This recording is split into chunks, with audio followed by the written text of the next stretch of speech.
2, 3, we're live. So, good night, Belizeans at home and abroad. My name is Leonard Brackett. Uh, I'm one of the panelists on our Belizean Affairs platform. And we also have Mr. Roody with us tonight, and who is the chairman for the Wednesday night program. And then we have Mr. Gregory Brackett, who is the chairman for tonight's program. He's not available yet, so I'll take the liberty to start off the program, and we'll do the preliminaries, and hopefully he'll catch us up by then. And we also have a special guest, one of our regular panelists, Ms. Sharon. We hope that she's available to us tonight, so we can have a nice, we'll say an easygoing program for tonight, hopefully. And this is our 221st, 221 broadcast of the Belizean Affairs show. And we're very grateful for this opportunity accorded. And we're also grateful for those who have tuned in to listen to us tonight, and those who will be listening to us thereafter at their own convenience.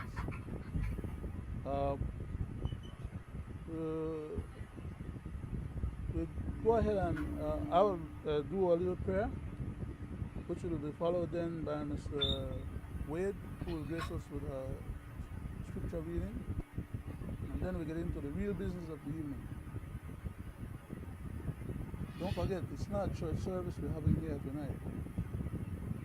I took the liberty to say that we're going to maybe have an easy program tonight, but it might just turn out a bit more exciting than I'm anticipating. So I don't want to disappoint anybody, or I don't want to, let anybody feel like we're just going to talk about church and pray, and because what we do here on this program is that, yes, we do express our faith in giving a little word of prayer as Christians, expressing our gratitude to God for the privilege to allow us to have lived another day, and hopefully many other days besides tonight. But let's get on with the program, and I'll just bow my head then and offer a short prayer.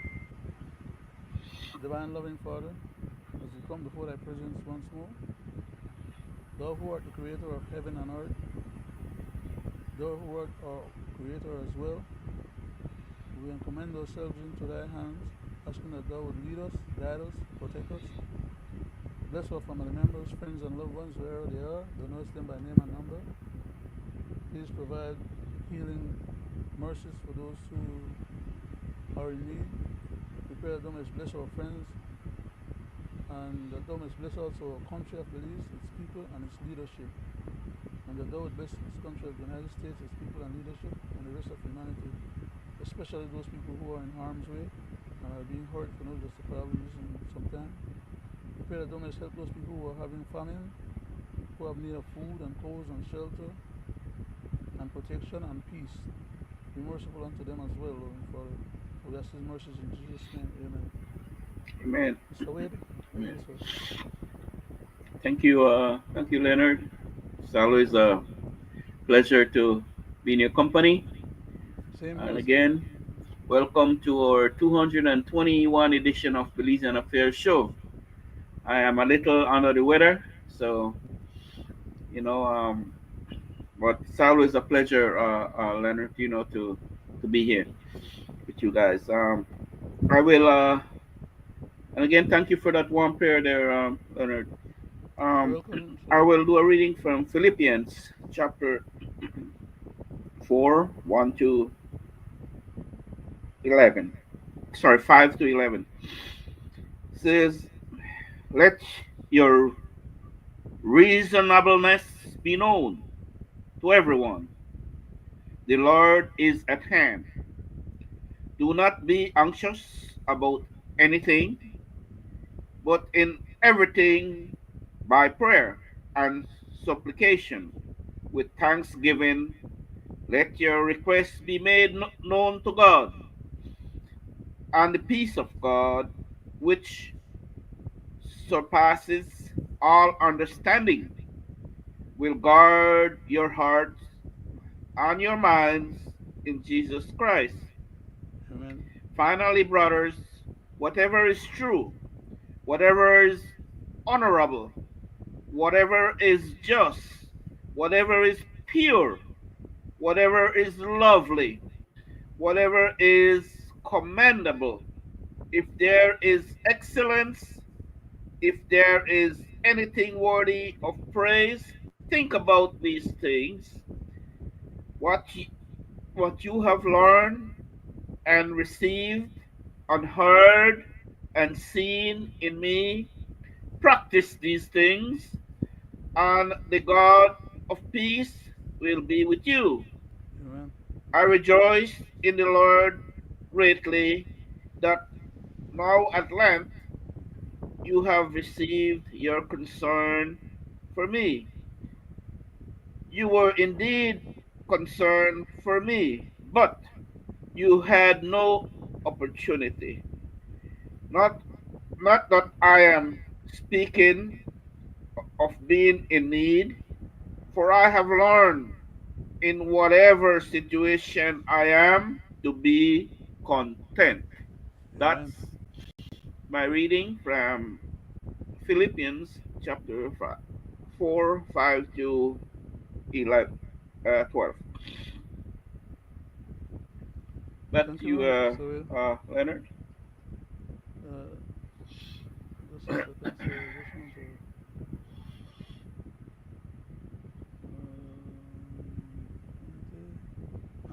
I'm just taking a second here, Mr. Will, to. Okay. Okay. So I'm finished with that. I was doing a little house cleaning just now. Now I can go back to the regular programming status. Let's see.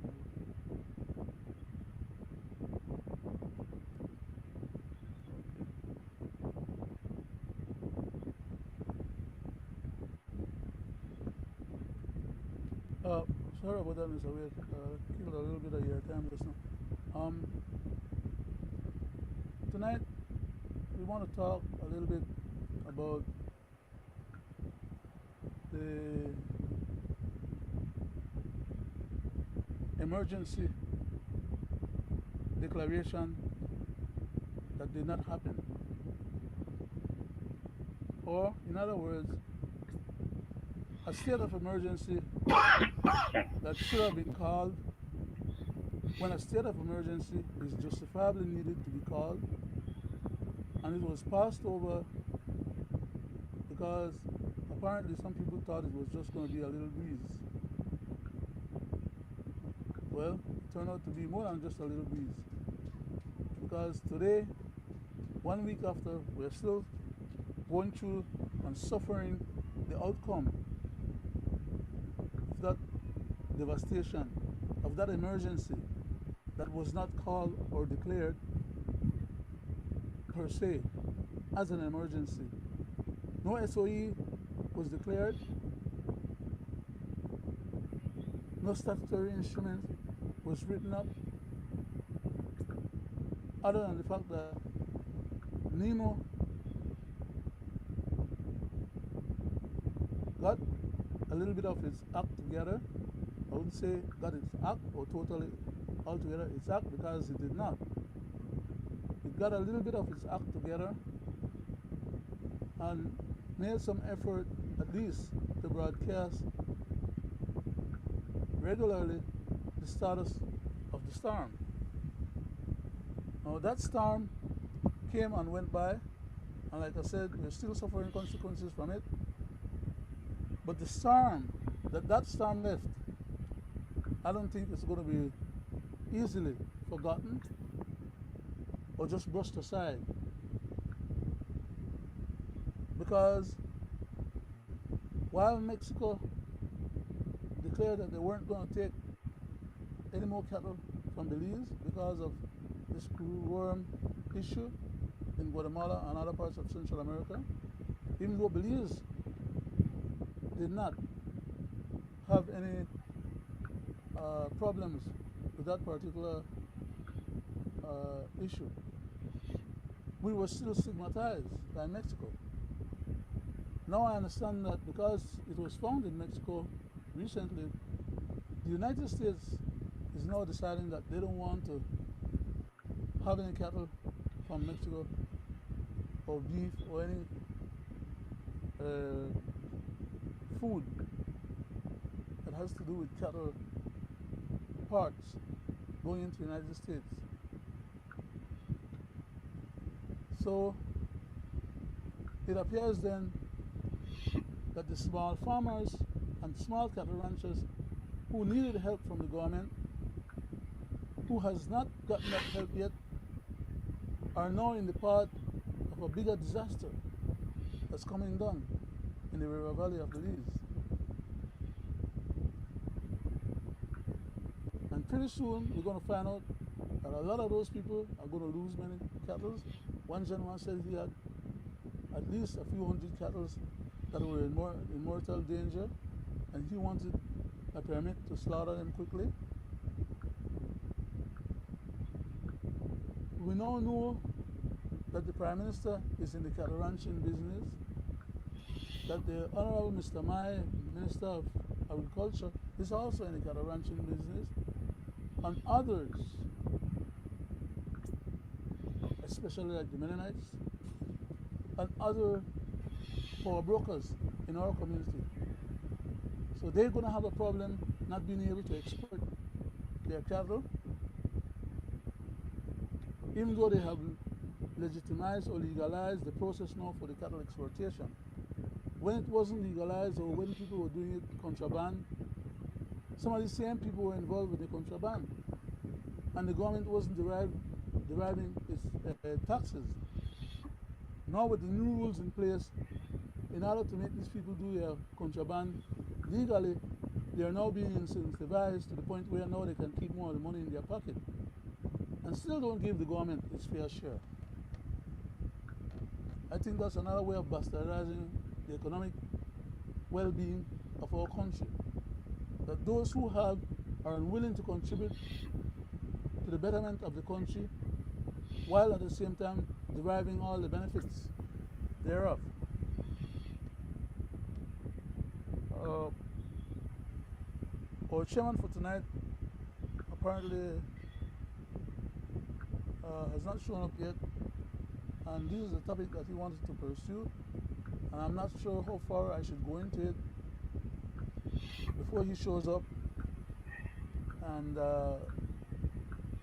might taking away his thunder, because I know he has something he has mentioned to me that he's planning to bring to the show tonight, and we're looking forward to him, gracing us with his presence to deliver those goodies for us. But in the meantime, I just want to defer to you, Mr. Wade, for maybe a little short comment. Or Yes. uh, besides doing the short comment, could you add to your commentary um, a little cautionary note to our Belizean people? Because we're still in the hurricane season and we're still uh, dealing with the consequence from the last thunderstorm that came. Yeah. Yeah. I That's. yield, sir. Thank you. Thank you, Leonard. It's always a pleasure to give a little sober reminder there, Leonard, that you know, um, remind our people that we are still in the hurricane season and there is a little disturbance out there still, and just a little cautionary measure that they say within the next 3 to 5 days, this that is out there might develop into a hurricane. So we got to just be mindful, no make we let our guards down yet, because you know um, it's not over, and still protect yourself, your family, your loved ones, your property as much as you can. Um, you cannot depend on the system, because You see where the system has us. It's so sad that how they use politics in terms of disaster. The ones that get the help and the one that doesn't get the help. When the other party is in power, you know, um, they serve their own and the few. Same as this government. I have put up some posts there in my area, um, known flooded area.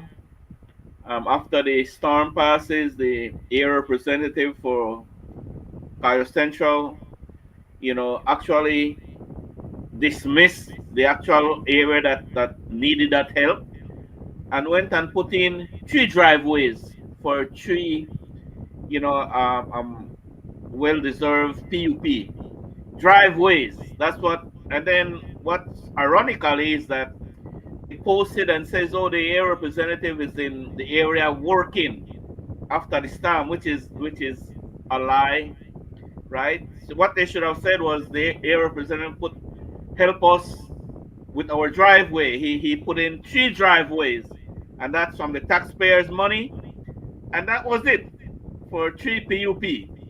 Put it that way, and that was it, right? But yet, they will use that to grandstand that they help everybody. Like as usual, it's so sad.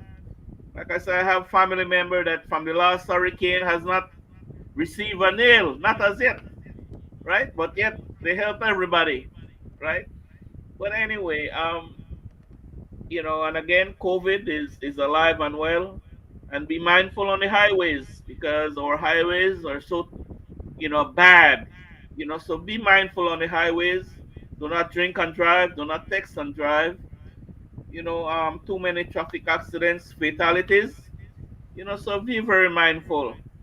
And on that kettle situation there, Leonard, you see the other Sir. day the prime minister went on the you know in the house and on to the world and to the nation that he was giving tax break to the cattle farmers, Mm-hmm. the To, small him, farmers. That's what he to, to, said, to himself right? and When the in other fact, ministers. yes, when in fact, there were three persons, particular is himself, the minister Mai, and the Mennonite. Those are the ones that got the tax break because the poor little farmers, let's have their little 15, 10, 20 head of cattle. They have no authority to sell. So what they will have to do is to sell to the Mennonite. They give the Mennonite control over the cattle sale in this country. You got to get a stamp from the Mennonite, Mr. Friesen, on as you pass the Iguana Creek Bridge on the left there up on the hill. That's the man, right? You got to have a stamp of approval from him, and then the small little farmers sell to him, or sell to Briseni, or sell to Mai. And these are the guys that get all the tax break, not the little man. Okay, so once again, he lied, right? And keep lying to the nation, right? So it's so sad, and the cattle trade continues.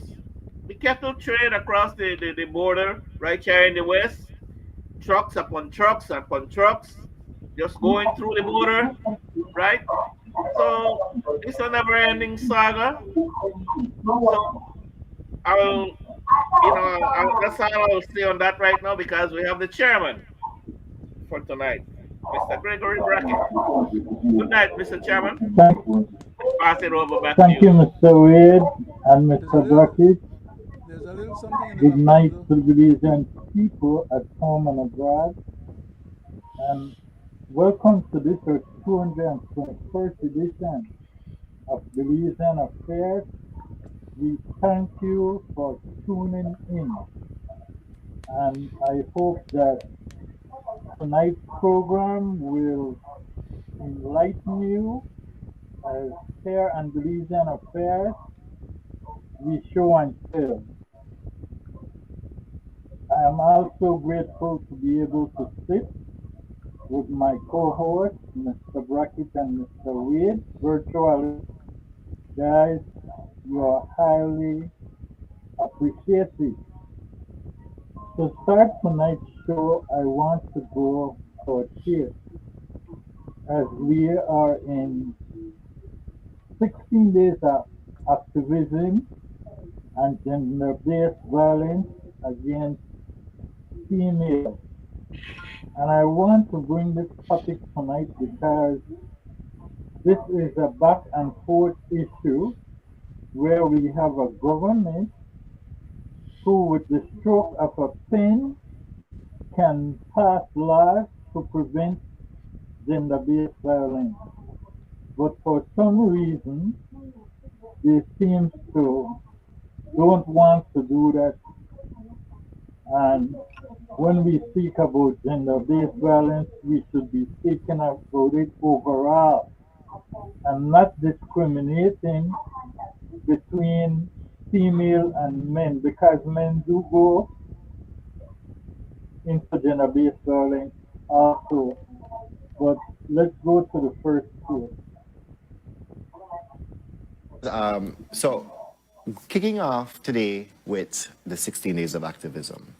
So we know that it's a whole campaign around, ending domestic violence and, gender-based violence. But in terms of refugees, no, how does this tie in? Well, for the most part, as you said, and thank you to introduce that it did start today, 25th November. We're going to have a lot of agencies discussing this same theme, and so we want to focus this discussion a little bit more on how it connects, how gender-based violence and the issues of gender-based violence connects with refugees and asylum seekers and the persons that flee their country for that particular reason. Okay. We don't want to say that these persons are much more vulnerable.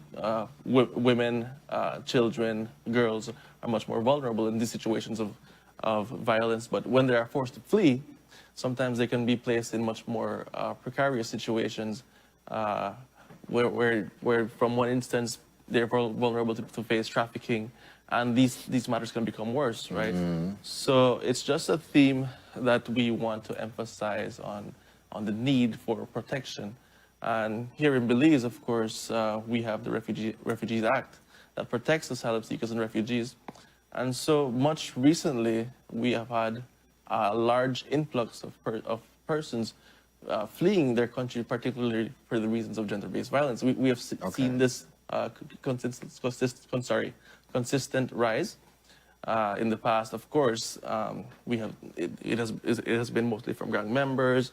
The situation for refugees can vary, right? Displaced persons can flee due to different reasons, such as even natural disasters and general violence. But in particular now, even these situations can affect vulnerable persons like women, children, and girls. And so this is the particular focus that we want to discuss because we are seeing this now. Right. Persons coming to Belize to seek protection for this reason. And in those cases, majority of them, do you find that it's like an individual? Gentlemen and people at home and abroad, there's nothing wrong with any country accepting refugees or people who is seeking political asylum. But when you have a government, as in Belize case, who just had an amnesty program for foreign nationals, and then we are in gender-based violence activism week, which will last 16 days, and here you have the assigned refugees along with gender-based violence. And if you listen to the tape, you heard the young man say that we have an influx of people who is fleeing from gender-based violence. There has to be some question as to if the government is in denial and we are taking in more people when we just have an amnesty, but there is no mention of that by the government. But we are now hearing that because they have tied that in with gender-based violence. I go to you first, Mr. Weir. Thank you. Thank you, Mr. Chairman. You know, it's so ironic that everything is you see they always tell on they tell on themselves. Like I say, they they just have a amnesty program where millions of dollars was pumped into this country, was given to the politicians, was given to the government to run that amnesty, and that was one of the items. That was, you see, you see how they turn and twist like, oh, this that gender-based violence is geared up to protect our people, our vulnerable. Nope. No, no. Maybe it only me to say that because, like I say, I know smart, right? But you see how they promote that? No, they have to, guys, Mr. Chairman, Leonard, they have to because that was part of the money. Exactly. That they got money to promote that, and then they take long for promote it. So they wait for this. How much days? 16 days. So then they show the U.S. now that look, we promote gender-based violence because the money that you gave us, here it is. It's part of the item. This is one of the item where we promise you that we will do. Uh, So so sad we are being to sold out on the see cheap.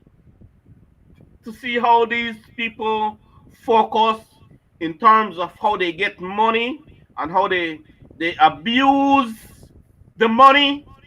And at the end of the day, Greg and Leonard, Mr. Chairman, they uses the poor people. Right? We all they do this for the poor people, for the vulnerable. What happened to all the 16 days or just no one to all the other 300 and something days per year? That Local population. exactly. Right? What happened to that? Who come out and talk? Sometimes not even the prime minister want to come out and condemn some of these violence against our people. Less violent, vulnerable. Not even his wife, who is supposed to be getting paid by the taxpayers of this country to speak out on these issues. But no, they speak out only when it affects somebody close to them or somebody in their constituency, and they speak out. But very little is said, very little is been done All year round. all year long. So these guys on that clip that you played there, Mr. Chairman, they're just the messenger. They have their assignment. They were assigned to go there and they have to speak on this is the way you gotta speak. They were assigned, they're employees, employed by the taxpayers of this country and the government, the PUP running the country. So they go there with a mission. So sad to see how they do things, right? But Our we new catch on identity. on the hills and we talk about it because we're not afraid to point out, right? It shouldn't be that way. Back to you, Mr. Chairman. Thank you, Mr. Weir. I go to you, Mr. Brackett. Thank you very much, sir. But all I think I can say in regards to this process is our new identity is being fostered on us. And that's as far as I'll take it right now, Mr. Chairman. I yield back, sir.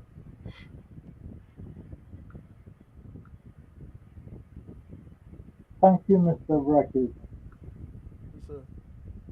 People at home and abroad, I brought this topic tonight, especially to show you what is happening in Belize and how Belizeans need to wake up as to what is happening,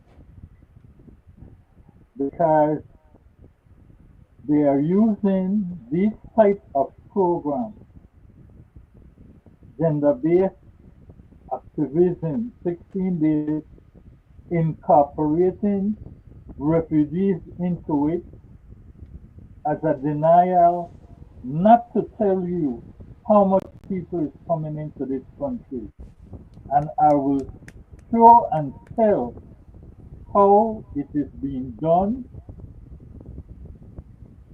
without the knowledge of the public. I want you guys to listen to the second clip. A systematic thing in whatever country they're fleeing. It is an interesting note that forcibly displaced persons who we cover are asylum seekers and refugees, especially women and girls, have a twofold situation. While they're in their country, depending on the reason why they're having to flee, which may be armed conflict, it can be climate disaster, it can be because they also belong to a marginalized minority group.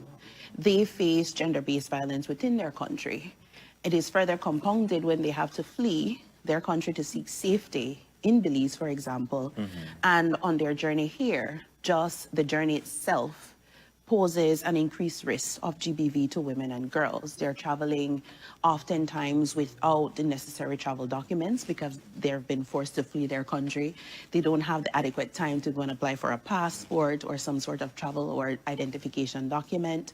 They're traveling with limited financial resources, and at times they are forced to take place or to engage in survivor sex, or they are forced to experience sexual trauma while they're taking their journey to Belize to seek safety. And then in Belize, when they do not have a permanent status, because as an asylum seeker, you have a temporary status, until your case has been reviewed by the refugee department, you then also face increased risk of GVV because you have a lack of access to the certain resources and services that Belizean nationals have. So they face an increased position of GBV instances. Wow, I thank you for sharing that, Carrie, because I remember a case there was in San Pedro where people were taking advantage of those persons who never had the necessary documents to be in Belize. I mean, exploiting them for sex and for services and all of these things, and would threaten them that if you dare go to the police, you're going back to where you come from. And I could see now the relation between GBV and actual the increased risk that they face. Yeah, you don't think about the crossover, the intersectionality of the GBV and being a refugee and seeking status, seeking asylum, sorry. Most of these people, what region do they come from? Is it the Central American region? Yeah. Well, in our region, we do have our Central American neighbors account for the vast majority of asylum seekers in Belize. However, increasingly globally, because of armed conflict, because of climate disasters, we are also seeing extra-regional persons seeking asylum in Belize through the Refugees Department. So, Sheila, I want to bring this question to you now, being for Help for Progress, right? When you first get people in, what are some of the somewhat barriers that you face, or some of the issues that you face in dealing with these persons? Well, that's a very good question, considering that I think the most practical and primarily barrier that people from Central America coming in seeking international protection is the language barrier. Okay. And it's often also because they're not fully aware of their rights, which in these cases, we often refer them to human rights to inform them of everything, the refugee law, inform them the refugee status determination process. And also, oftentimes, it's the fear of the police, that misconception of how access to having that police support is sometimes, they don't have enough information. And, so the other things that we also have noticed is in line with what Carrie said, the economic. Now, gentlemen and people at home and abroad, did you listen to the end of the tape where it says fear of the police? I want to be specific on this. because there is a question that needs to be asked to the government as to why immigration laws is not being enforced but is being facilitated through executive powers. Mr. Wade, I go to you before I play the next case. Well, it all tied into what I said initially. All this started because of the amnesty program and money and greed, right? That's why all these things come in to play, right? But the immigration situation in this country, really stinks, and it need to be addressed, right? The whole system need to be revamped, right? And there's a lot of things happen in that department that the people of this nation do not hear about it, right? All they do, the man move his CEO and he put one next one, he move this one and he put the one next one, and now he put himself in there now. Mm-hmm. He runs the immigration now, the prime minister of this country. Mm-hmm. Okay? So the whole thing stinks, Mr. Chairman, okay? And until I just hope and pray that, one day, these people are held accountable. I just hope and pray, right, for the things that they are doing, right? Because they are doing a lot of illegal activities. Illegal, contrary to our constitution. Back to you, Mr. Chairman.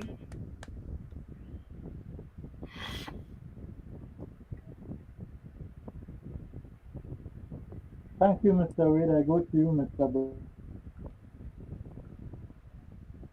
Uh,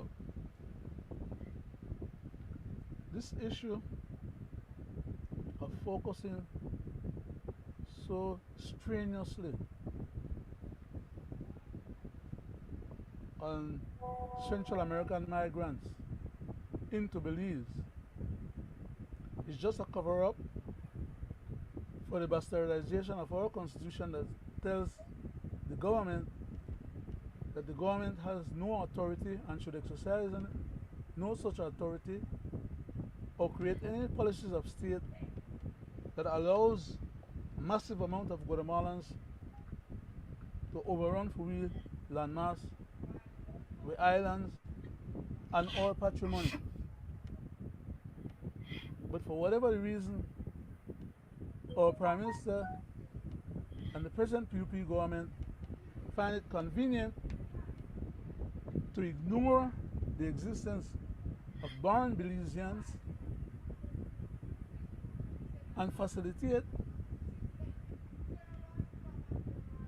our patrimony to the best interest and well-being of those who they claim are refugees.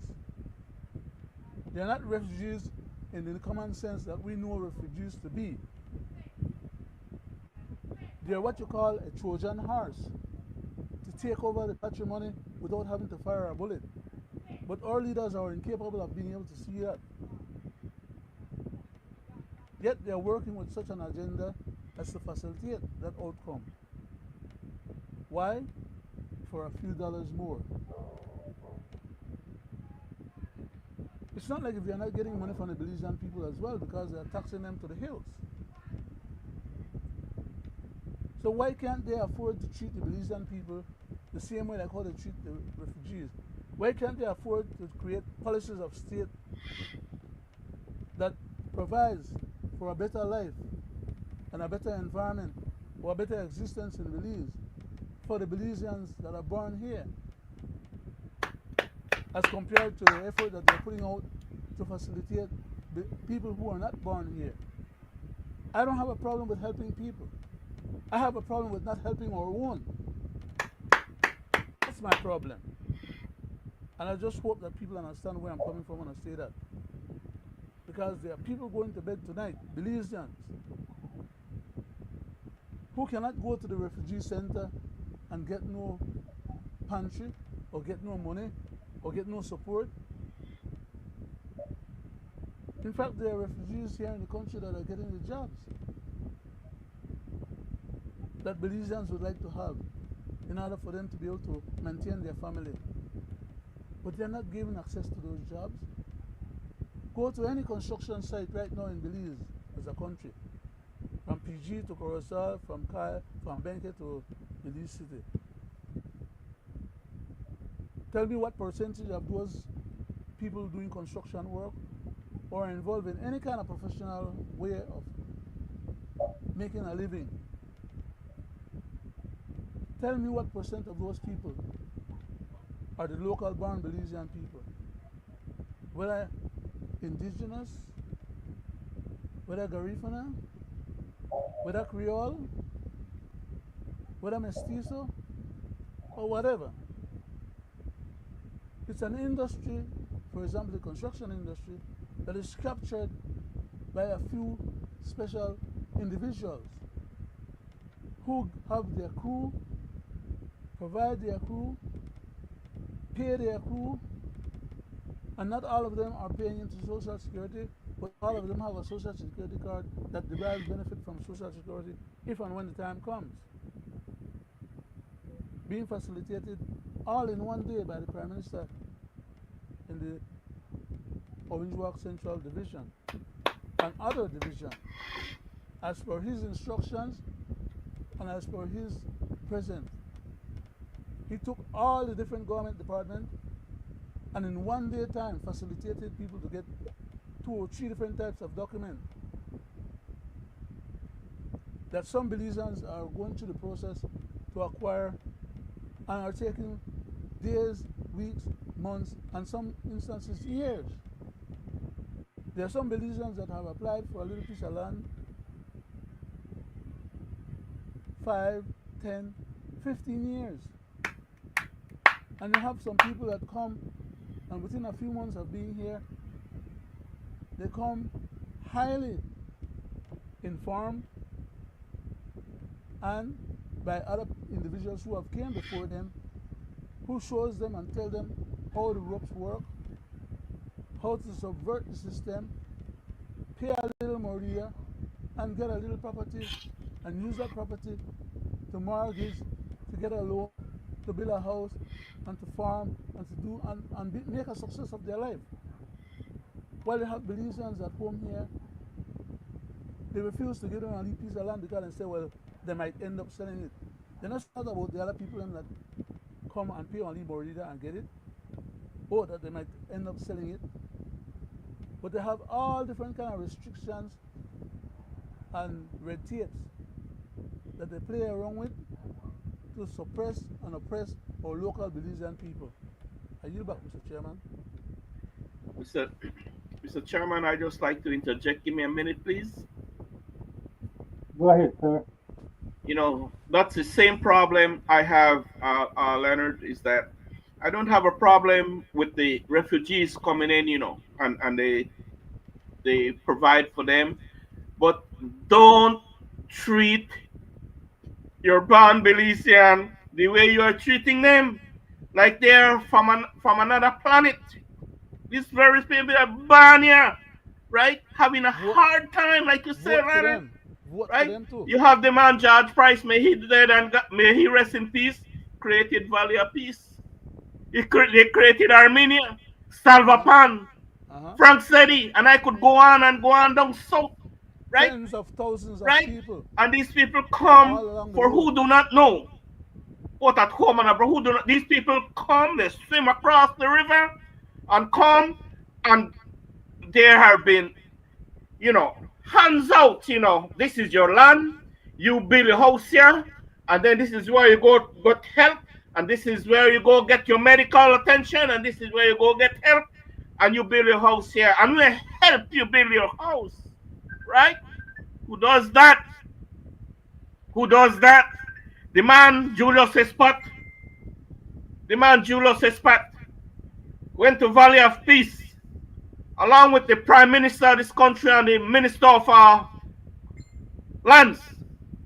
In one day, gave 54 lots. One day, papers, 54. Valley of Peace. So I called him out. What happened to Roaring Creek? What happened to all the other villages along the highways? Right? What happened to these black villages? Belizean? Why can't you do the same thing there? Like Leonard mentioned, people there, 5 years, 3 years, 10 years, they try again on a piece of 50 by 100. Man, you know, it's so sad. It's so sad, and I'm glad that we bring this out again because we talk about this injustice. Injustice. And why do they do that, guys? Politics. Because when they hand them the Belizean passport, they say, you see who they give no? The PUP they give no. Vote PUP. Right? UDP, they do the same thing. Treat the Belizean people the same way, you know. When they hold their Senate, you see who they give you? UDP they give you. Vote UDP. That's how they do it. For who don't know, I tell you no. That's how they do it. So sad. That's the thing that really upsets me. Right? My born Belizean can't even get a house lot. Who does that? What is wrong with that picture? You know? Then you want to change our identity. Talk about we need a new identity. What's wrong with these people? Back to you, Mr. Chairman. Sorry about that. Thank you, Mr. Wade. But the changing of the Belizean identity is being done through executive powers. Whether we like to see it or not, it is one that you're breaking up, Mr. Chairman. Greg?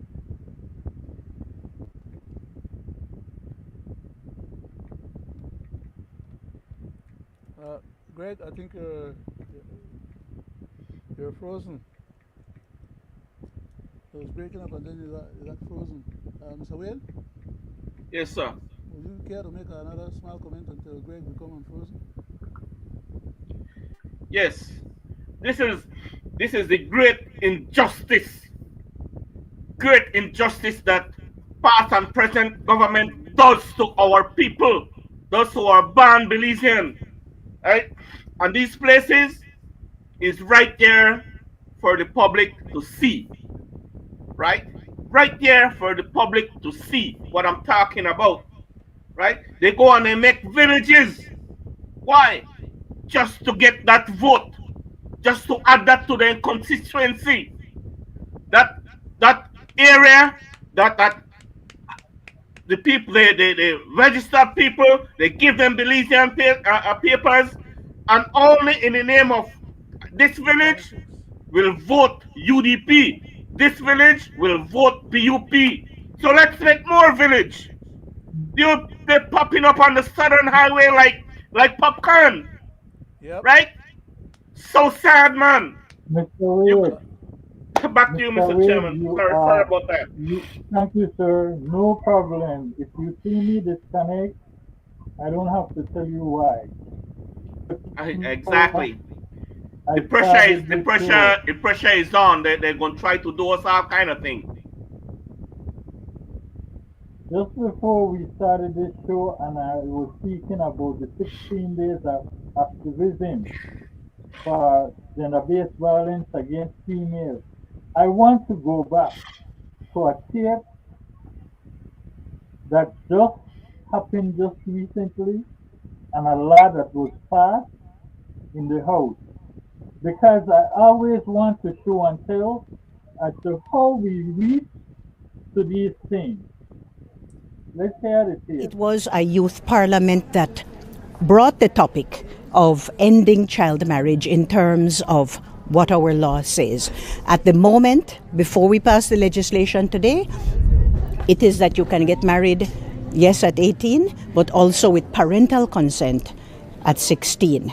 Now, I don't believe that should happen. And like I say, they have made the case. As a matter of fact, and I will say it in the House, later this afternoon. Some of the youth parliamentarians in the opposition even asked for the age of marriage to be raised to 21, because marriage really is a contract. And somebody under 18 shouldn't be allowed to sign a contract and enter into something that is so serious. So, and there are many reasons. We could go over them here, but I am sure that the youth, the young people themselves, will be able to tell you why we're doing this today. And I really want people at home and abroad and gentlemen, you heard that. Mr. Brackett, go ahead. Thank you very much, sir. It's laudable to contemplate the implementation of policies of states or rules, regulations, or laws with good intention and good ideas and good judgment. But when the laws are put into black and white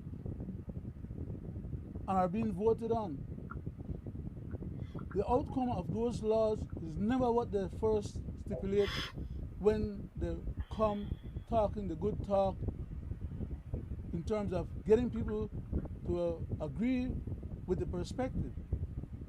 The outcome is always a lot worse than the effort expended to do the little good that was intended initially. What I'm trying to say by saying it like that is that they use some good ideas and a few good words. In fact, the titles of most of these rules and regulations that they try to put in place, they're always fancy and always,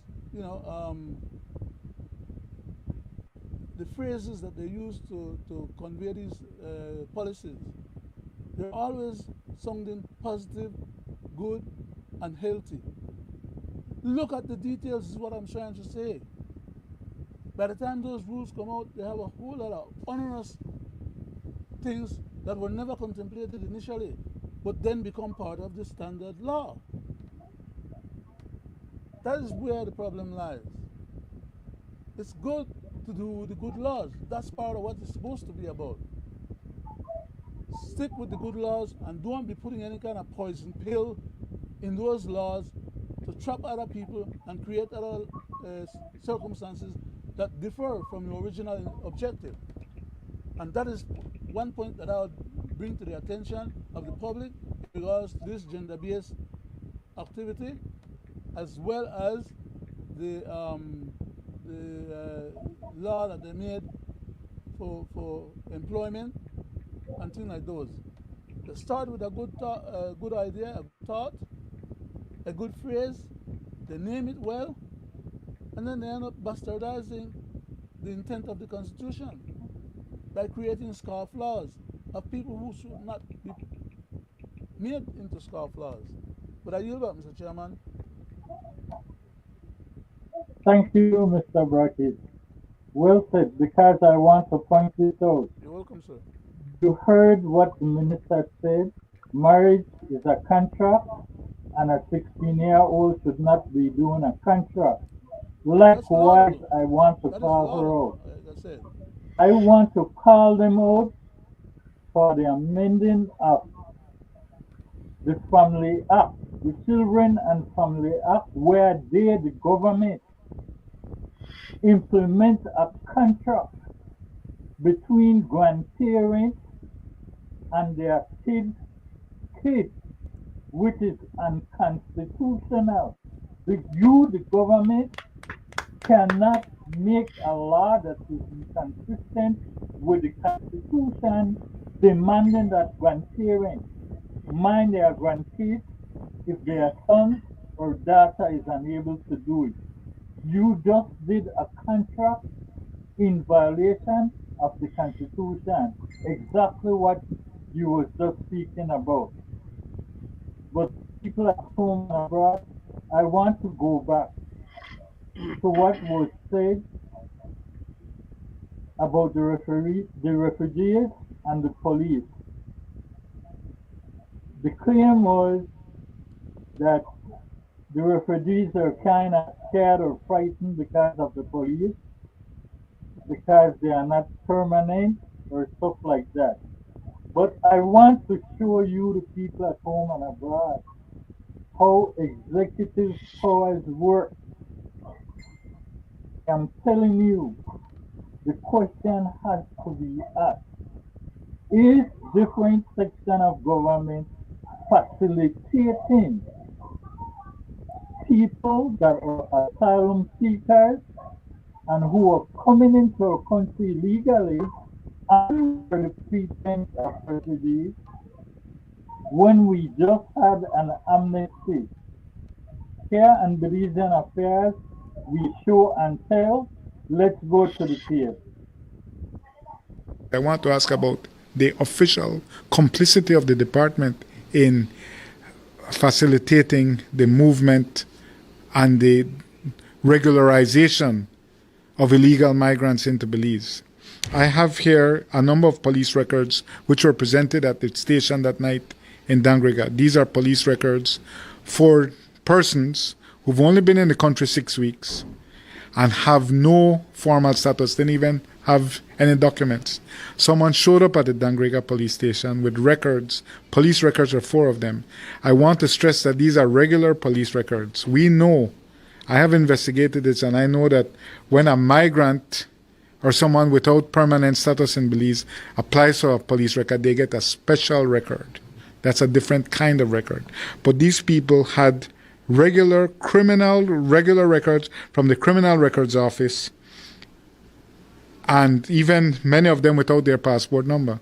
This suggests to me that the police department at a high level is facilitating the regularization of illegal immigrants. Second, it may be facilitating persons whose labor is being exploited. This becomes an issue going into amnesty. Because if you are going into amnesty and you have a police record, somehow you get a regular police record, then you are halfway, your foot is halfway in the door, even though you only arrived here 6 weeks ago. I do not. Gentlemen, we show and tell here and Belizean affairs. Let's go back to the previous tape and listen to the inner peak. A systematic thing in whatever country they're fleeing. It is an interesting note that forcibly displaced persons who we cover are asylum seekers and refugees, especially women and girls, have a twofold situation. While they're in their country, depending on the reason why they're having to flee, which may be armed conflict, it can be climate disaster, it can be because they also belong to a marginalized minority group. They face gender-based violence within their country. It is further compounded when they have to flee their country to seek safety in Belize, for example, and on their journey here, just the journey itself poses an increased risk of GBV to women and girls. They're traveling oftentimes without the necessary travel documents because they've been forced to flee their country. They don't have the adequate time to go and apply for a passport or some sort of travel or identification document. They're traveling with limited financial resources, and at times they are forced to take place or to engage in survivor sex, or they are forced to experience sexual trauma while they're taking their journey to Belize to seek safety. And then in Belize, when they do not have a permanent status, because as an asylum seeker, you have a temporary status, until your case has been reviewed by the refugee department, you then also face increased risk of GBV because you have a lack of access to the certain resources and services that Belizean nationals have. So they face an increased position of GBV instances. Wow, I thank you for sharing that, Kerry, because I remember a case there was in San Pedro where people were taking advantage of those persons who never had the necessary documents to be in Belize. I mean, exploiting them for sex and for services and all of these things. And would threaten them that if you dare go to the police, you're going back to where you come from. And I could see now the relation between GBV and actual the increased risk that they face. You don't think about the crossover, the intersectionality of the GBV and being a refugee and seeking status, seeking asylum, sorry. Most of these people, what region do they come from? Is it the Central American region? Yeah. Well, in our region, we do have our Central American neighbors account for the vast majority of asylum seekers in Belize. However, increasingly globally, because of armed conflict, because of climate disasters, we are also seeing extra-regional persons seeking asylum in Belize through the Refugees Department. So, Sheila, I want to bring this question to you now, being for Help for Progress, right? When you first get people in, what are some of the somewhat barriers that you face or some of the issues that you face in dealing with these persons? Well, that's a very good question, considering that I think the most practical and primarily barrier that people from Central America coming in seeking international protection is the language barrier. Okay. And it's often also because they're not fully aware of their rights, which in these cases, we often refer them to human rights to inform them of everything, the refugee law, inform them the refugee status determination process. And also, oftentimes, it's the fear of the police, you know, that misconception of how... I end the tape right there, people at home and abroad. The fear of the police, the police, no, as a refugee and have no papers. How do you get a police record with no background check? Isn't this the same issue we have at Vital Statistics, the selling of birth paper, and we have the same issue at the passport, at immigration? Go ahead, Mr. Brackett. I just wanted to point out what is so obvious in the whole of this process, that coming from the Central American community,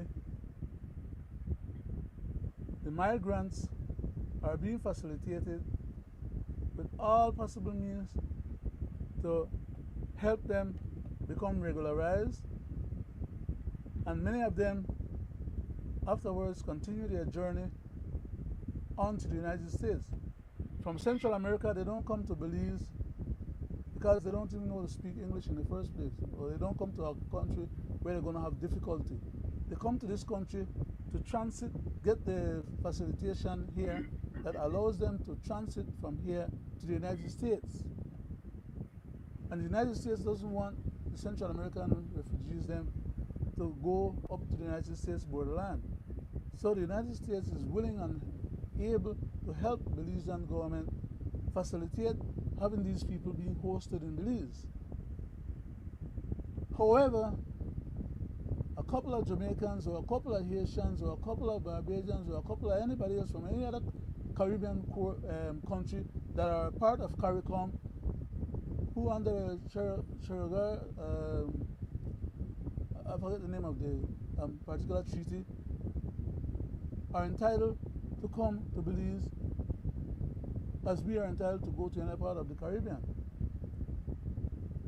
They have a hard time being able to come to Belize, whether it's coming to Belize to go to the United States or to wherever. They're not assisted, they're not facilitated, there's no rules and laws that is being promulgated or put in place to help these people as refugees coming from their own country in the Caribbean to be able to get residence in Belize. They claim that, oh, they're coming to Belize because they want to go to the States. It's the same damn thing the Central American people are doing, coming up closer to the United States by coming to Belize. And then from Belize, being able to springboard to the United States. But they are not hamstrung. But I'll try and explain to you, if I can, what the real crux of the whole of that matter is. That is the Guatemalan issue. Guatemala was being promised that they will get help to get Belize under their control. And the way to get Belize under their control is to have a lot of Guatemalan migrants exercising the benefits that these facilitation programs are allowing for the Guatemalans to become Belizeans. And by outnumbering us as a Trojan horse, they can also outvote us in our own democracy and take They're over our doing that patrimony. already. They're Taking doing over that our already. patrimony. But it's being facilitated by our treacherous government and leaders of government under the guise of refugee repatriation or refugee assistance. They're doing to us exactly what the Guatemalans have always wanted to be done. Most of the people that come from Salvador or come from Honduras, we have always had people from Honduras coming to Belize. People from Nicaragua, people from, as a matter of fact, Costa Ricans. Costa Ricans don't come to Belize. They have no need. Costa Rica is far better off as a place to live and survive than Belize. There's no refugees coming from Costa Rica to Belize. The only refugees coming from Panama to Belize are the ones trying to get to the States. How come they don't stop them? How come the police don't demand that they have return ticket? And how come they don't classify them as they classify the people from the CARICOM?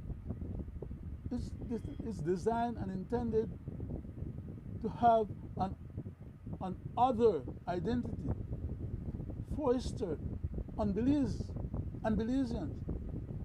And our Belizeans apparently, well, I should say some. Let me be a bit more generous. Right? Some Belizeans appear not to even recognize those realities as happening right under their nose. And or there are some others whom I have had conversation with who says that let the migrants come in because we black Creoles they don't want no job. All they want is just be drug dealers and drug runners or killing up each other and all kind of craziness. So some of these very same black Belizeans are telling me as a black Belizean that it's better for the Spanish them to come because they're going to work in the country. They get the job because the black Belizeans are not given any opportunity. And the Spanish or Latino people, they get to go and work at the front office for these different businesses. They don't want no black people in the office anymore. Even the Chinese don't hire black people anymore. The black people in this country are becoming their own worst enemies, and they're ending up at the bottom of the barrel. Wake up, Belizeans. Your patrimony is being stolen from you right in front of your face while you're awake. I yield up, Mr. Chairman. Thank you, Mr. Brackett. Mr. Wade. Thank you, Mr. Chairman. You rightfully says, Leonard, hi. That tape you played there with the Jules and the police record there, Mr. Chairman. You know, anyone with sense know what's going on there, right? Jules pointed out exactly for what it is. For what it is. It's all about facilitating the process, right? Facilitating the agenda. And I know we talk much on that because it's plain to be seen. It's so sad that our law enforcement would get trapped in doing these kinds of things. They get trapped. But all this that you showed there, Mr. Chairman, is plainly to see for the Belizean people. I would want the Belizean people to see the treatment that these individuals are getting and the treatment that they are getting. Right? That's all. Are you happy with that? Because it will get worse. You have a government, past and present, that already bringing in banned Guatemalans in parliament. You say how they will take over, Leonard? And where you see how they will take over? Slowly, slowly, slowly, slowly. Right? Like the Hondurans that took over And Toledo East. and the leaders have no problem facilitating that. Right? What they have a problem is with man like me, man like the black boy one involved with self in politics from the hood and from no, they are the one that they mash down and you can't join this organization. Who you so? Right? Go sell some weed. Go around the corner. Go hustle. But you can't get in this circle. But you see the one, I mean, I broke it down as small as I can in pieces for the Belizean people to wake up. To wake up. So, right? I laugh because, you know, I don't want to say what I would like to do, but anyway, slowly, slowly, slowly, it's going to happen. If we don't wake up now, it's going to happen. Both this two-party system is on the same track, same agenda, same attitude towards our born, bred, red-blooded Belizean. Back to you, Mr. Chairman. Thank you, Mr. Wade. With that said, I go to the state, which is very important. People at home and abroad, there we go. This is your Belize Constitution, Chapter 4, as in force on March 1st, 2012. Your Belize Constitution is your supreme law. Supreme law means there is no other law above it. But the PUP and UDP lawyers have enjoyed a loophole for 36 years to override the supreme law in many instances, such as the granting of citizenship to enemies of this nation. Let's take a look at our Constitution. Part 3, Citizenship, Section 29(3) reads, "No person shall be entitled under the provisions of this part to be a citizen of Belize or be granted citizenship of Belize if such person shows any allegiance to or is a citizen of a country which does not recognize the independence, sovereignty, or territorial integrity of Belize, provided," and here is the important part, Belizeans, "that the minister may, in his discretion, grant Belizean citizenship to persons falling under this subsection who would otherwise be entitled to such citizenship under the provisions of Section 23 and 25 of this Constitution, until this illegal claim by Guatemala against Belize is dropped, or elected officials should be upholding our supreme law. Granting citizenship contrary to our supreme law or constitution and jeopardizing our sovereignty and very existence as a nation and as a people should be considered treason."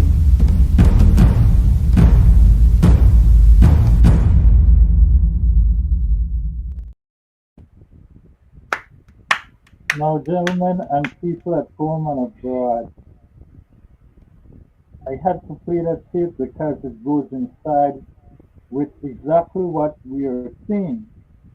Now, I will also change the topic and see what in regard to the same tape that I have been playing. When we hear that police record has been given to people seeking political asylum or refugees with no background history, we have to think then what happened about the gangs influx trying to do. You're breaking up a little bit again, Greg. guys, it's only here in Belizean affair we will show and tell these things. We have seen how the state has treated our residents and black people living in Southside Belize. Constant state of emergency, picking the young men up and wheeling them off to the jail without no crime has been committed. And when it's time for the government to enact the real state of emergency under the emergency powers to help the Belizean people, they have not do so using the emergency powers.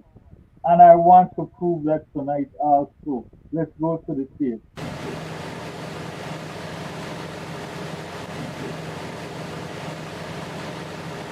Almost overnight, the floodwaters in Crooked Tree Village have inundated their causeway and cut them off from the rest of the district. For the residents, it's nothing new, since they know the water travels from Cayo to the Belize River Valley Spanish Creek and then to their lagoon. But this time, with two almost back-to-back tropical storms, the water began rising a lot faster. We started getting a high level of water since Nadine, Hurricane Nadine, which almost filled the lagoon to capacity. And, we were tightening our skins for this one when we heard of Sarah, because our lagoon was already to the capacity with water. So with this one that came Nadine, it really overspilled the banks and now flooding a lot of the residents in the area. Crooked Tree is a catchment for the entire Belize River watershed. Gentlemen, that's one tape. Let's hear the next one. Residents of Borough Boom are evacuating as excessive flooding takes its toll. As of today, one of the three main entrances to the village is completely inaccessible, and water levels are steadily rising at the other two. Village Councillor Ellis Metzen shared some insights on the ongoing relief efforts to help those affected. The relief efforts began early Thursday morning when me and the rest of the council we decided to take an early look at all this water that we know was up west of the country in Cayo and has to come down this side. So we started with some preliminary work by first off setting up that marker over that side to at least give us a rough idea of how quick the water is coming up. Apart from that, then we teamed up along with the Segura family to ensure that they started getting all their appliances and any stuff that could potentially be damaged from water. Now, people at home and abroad and gentlemen, where is Nemo and where is the government who is supposed to assist these people at time of emergency? While Where it is is the not a declaration? national emergency, a state of emergency could have been passed in different sections as was done with the SOE to pick up these young men. Mr. Wade, I go to you first. These, Mr. Chairman, I these go to kinds you, of, Mr. Wade.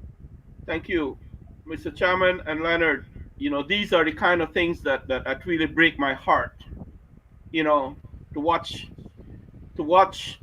the, neglect, blatant neglect. Like you says, Mr. Chairman, where is Nemo?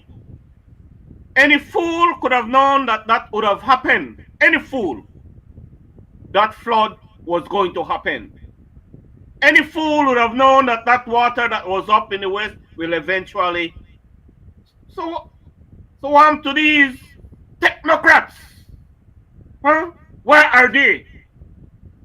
The chairman and Nemo, Mr. Brisenio, where are you? But yet, these are the very same people that is losing all their worldly possession, right? That you will come to in the next As soon as the water go down, please vote for me. Please vote PUP because we need everybody for win. Mr. Briseño, you will go back to the very same people with no shame in your eyes. Who does that? I call on the government to use the taxpayers' money to help these people, right? So sad that these people have to be doing this on their own. What is wrong with you leaders of this country? Huh? So sad, right? And like you says, Mr. Chairman, where is Nemo? And at the end of the day, Mr. Chairman, you know what's going to happen? All these donations from outside entity and from the taxpayers of this country will go into the wrong hands. And these very same people will left poor. Very, very poor. So sad. And I just hope and pray that when you visit these people, Mr. PUP, and politicians in the next election, they spit in your face. Go ahead there, Mr. Chairman. Thank you. Thank you, Mr. Reid, but I want to specify because I want to show people how this government works. This government has been getting funded from many countries to help in these situations.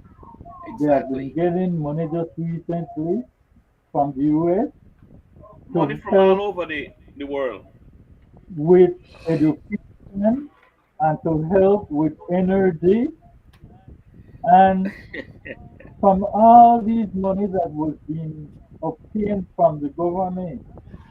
I want to go to a tape and show you what happened, education that they speak about before I go to you, Mr. In Brackett. March Listen. 2023, a fire broke out inside the St. Matthew's Government School building. It left the staff and the ministry wondering how they would continue the school year. The children had just come back after 2 years of distance learning and were saddened that they'd have to go back to it. Even the food and snack vendors around the school were affected. But almost 2 years later, the school has been rebuilt, better than ever. And earlier today, the kids were celebrating Children's Day around it. The building was officially inaugurated yesterday, and Dr. Louis Zab.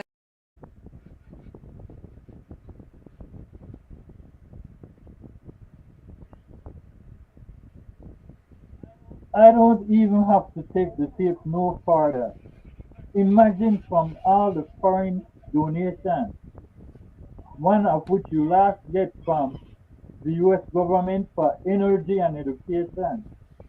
It took you 2 years to replace a school that was burned by fire.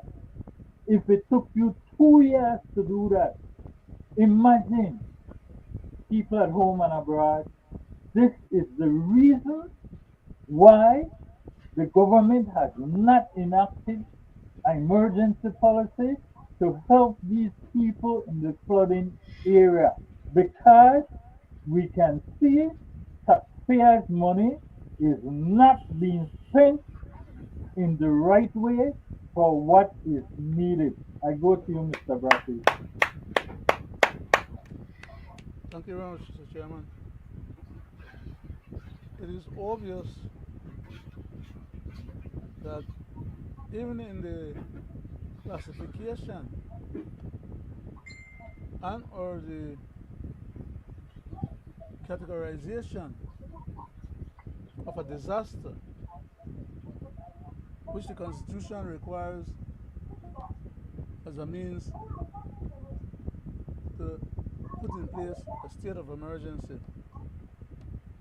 When there's a disaster, these jackals and hyenas don't even take the opportunity then to put a SOE in place where it belongs, where the emergency is occurring, in order for them to use the powers of state to alleviate that emergency.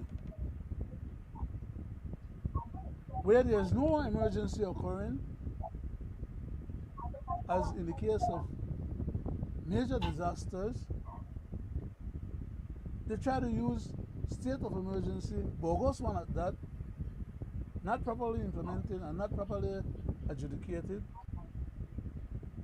to say that they'll use a state of emergency, a bogus one, to help police the state. When in fact, all they're doing is hurting innocent people that have nothing to do with their bogus state of emergency. And as I previously said, when they have a possible scenario that justifies them making a declaration of emergency, they refuse to do it. So to me, when they declare this state of mic there, Greg, please. One behind the back row. When they declare this state of emergencies, thank you. To me, it appears that it's willful on their part to lie, to connive, and to take advantage of these people that they go and grab up and put in jail for 30 days because these people don't have any money and won't be able to sue the government and get a reprieve before 30 days. And sometimes they go back and take them for another 30 days, and then another 30 days, just taking advantage of people. I told them before what would be the outcome of such behavior. They didn't care to listen. In fact, they're not even listening right now. But as we're speaking here tonight, we're seeing the consequences that I told them was going to be happening coming to fruition. That is that people are going to take the law into their hands against each other and against members of the state, such as the police officers and other government officials. We have seen the police commissioner's house being shut up. We have seen police officers being shot at, some being killed. We have seen ministers being shot at.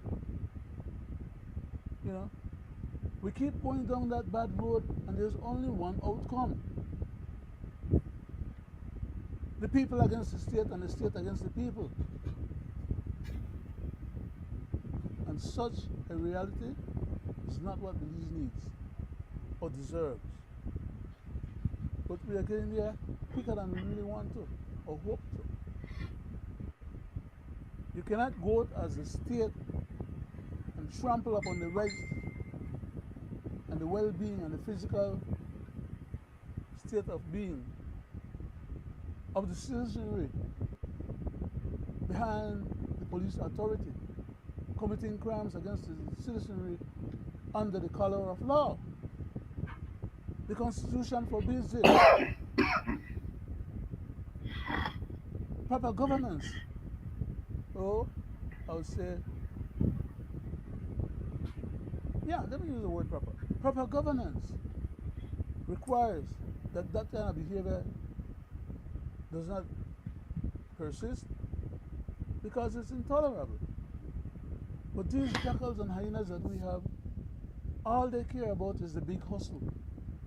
They are not about good governance or about proper governance or about helping the country to move forward successfully so that the country can be in a better place tomorrow. It's only about themselves, the big hustle. Therefore, we have what we have and we are where we are today. I yield back, Mr. Chairman.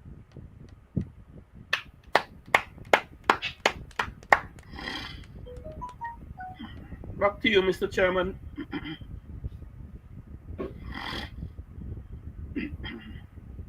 Gregory? Back to you, Mr. Chairman. Are you frozen again? Mr. Wade, could you do a short commentary as we're getting close to... Thank you, Mr. Brackett. But as you can see, my screen is in and out. Mr. Wade, I go to you for a comment and the closing as we are near the time. Thank you. Thank you, Mr. Chairman. You know, I just hope that, you know, tonight's message to the Belizean people is sobering and, you know, they wake up And I call on the government of Belize to call a state of emergency along the Belize River Valley because more water is going to come, Mr. Brisena. I don't know where you live. You seem that you haven't been living in this country to know the climate situation in this country, right? And to know that once you have a big flood up river, Mr. Man, it will eventually come down river, Mr. Man, down into the sea. I think you said that too, Mr. Man. You said it. So why don't you do the right thing? State of emergency along the Belize River. You did it in Palmar. You just did that last week. You declare one of your village state of emergency in your village that you represent. You just did that, Mr. Man. Did the same thing for the Belize River Valley residents, okay? Much needed, right? And do the right thing, right? But I just hope that, tonight's message, to the Belizean people, sobering.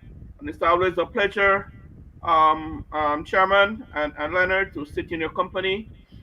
Yes, sir. I sit here with honor so that we always bring to the nation, truth, real happenings, right?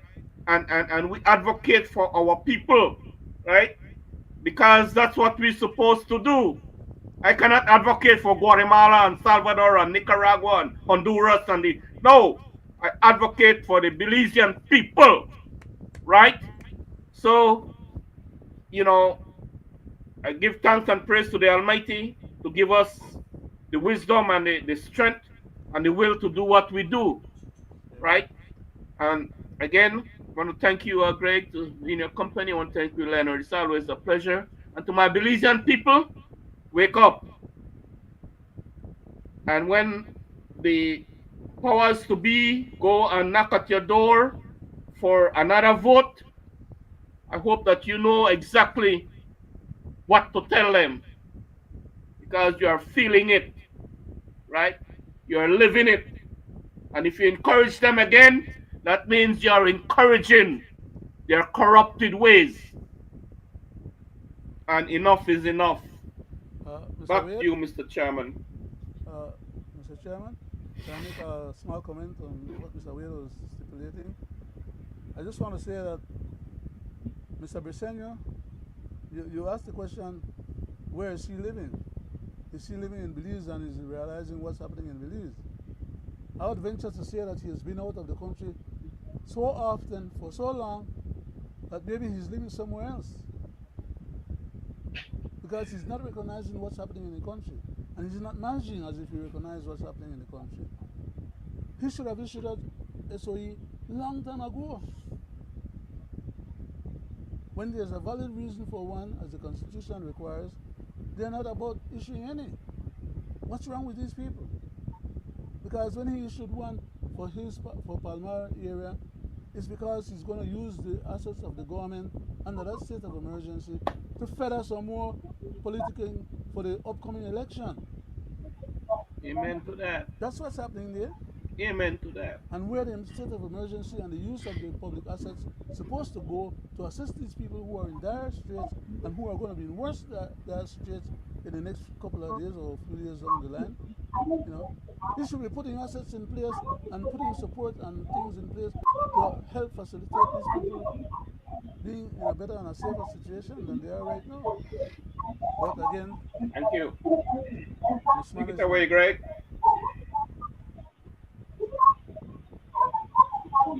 Thank you, gentlemen. I want the people also to be aware of what happened to the Chilean farmers during the last election.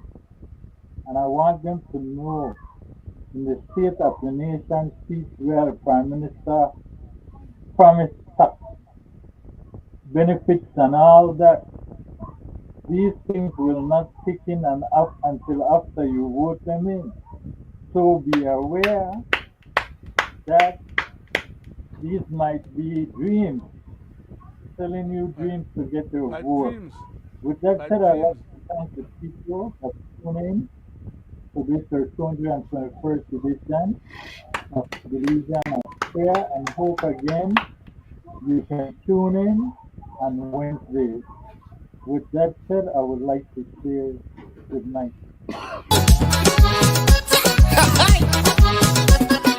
We want everybody.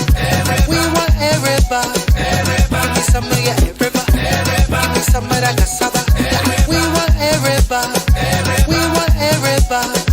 Give me some of your everybody. Give me some of that cassava.